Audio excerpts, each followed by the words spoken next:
Thank you, Mr President. I move the motion standing in my name. Seconded. The Honourable Mr Sims. Thank you. Mr President, this motion notes the current rules that apply with respect to blood donation here in our state and right across the country. And indeed, it in particular highlights the restrictions that are placed on men who have sex with men, and highlights the fact that they're ineligible to donate blood if they have been sexually active within the last 3 months. The motion goes on to acknowledge that the Therapeutic Goods Administration has recently approved the removal of sexual activity rules for plasma donation, but not, Mr President, with respect to blood donation. And the reason why I'm highlighting this is that Australia is really out of step with other jurisdictions around the world when it comes to restrictions being placed on blood donation. Other places around the world now adopt an evidence-based approach to blood donation, but here in South Australia we base it on sexual activity and sexual partners. And it's certainly the view of the Greens that that is an anachronistic approach that needs to be revisited, and that's why we're calling on the Minister for Health to advocate for the federal government to adopt a new policy that better aligns with the screening of donors that's adopted in other jurisdictions. And indeed, I have written to the Minister for Health regarding this matter. Just briefly, Mr President, it's important to note that Australia has one of the lowest blood donor rates in the world and regularly runs short of blood. About 1 in 3 Australians will need blood or blood products in their lifetime, but only 1 in 30, or 3% of Australians, donate blood every year. 1.5 million blood donations are collected in Australia every year. However, over 1.7 million donations are needed to meet demand. This represents a shortfall of 20,000 blood donations every year. High-stress periods, which usually coincide with the Easter and Christmas holidays, sees the amount of blood supply decline, but the demand for blood either stays the same or increases due to more people on the road and an increase in road accidents.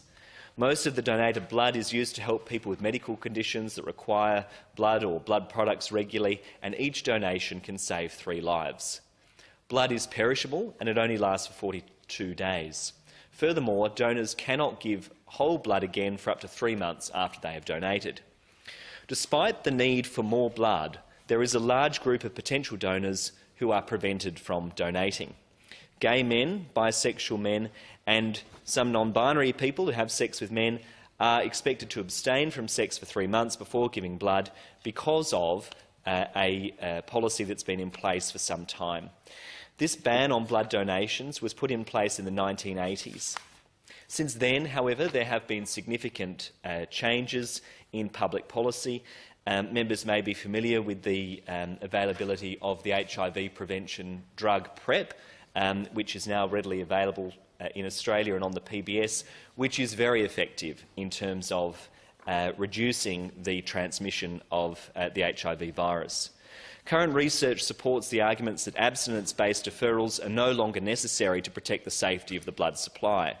Findings show that a policy of assessing every individual donor for the safety of their sexual activity, regardless of their gender or the gender of their sexual partner, would not only compromise blood safety, but also increase the blood supply. Would not compromise blood safety, rather, but would increase the blood supply. This would be a major step in removing discrimination from blood donation. Allowing these groups of people to donate blood could result in an additional 25,000 litres of blood each year in Australia, which it has been estimated could save up to 162,000 lives. Other countries like Britain, Canada, France, Germany, Israel and the Netherlands have abandoned the old-fashioned bans that are placed on the gender of their sexual partner and instead adopted a policy of individual risk assessment that screens all donors for the safety of their sexual activity. The result in these countries has been that blood suppliers are safer and less discriminatory. Well, it is time, Mr President, for Australia to follow their lead. LGBTI groups here in Australia, including Just Equal Australia, are calling on the Red Cross Lifeblood Service and the Therapeutic Goods Administration to end the barrier to gay men donating blood in our country. Denying gay men, bisexual men and some non-binary people who have sex with men from donating blood reinforces some of the negative connotations of gay sex, and it also prevents same-sex attracted people from being able to make a civic contribution if they so wish by making a donation. This motion calls upon the Health and Wellbeing Minister to advocate for the federal government to adopt a new policy. As I say, I have written to the Health Minister regarding the matter, and I do hope that he takes it up with his counterparts in Canberra and that we can see a change in policy here that would bring our country into line with other jurisdictions and boost the blood supply. Thank you.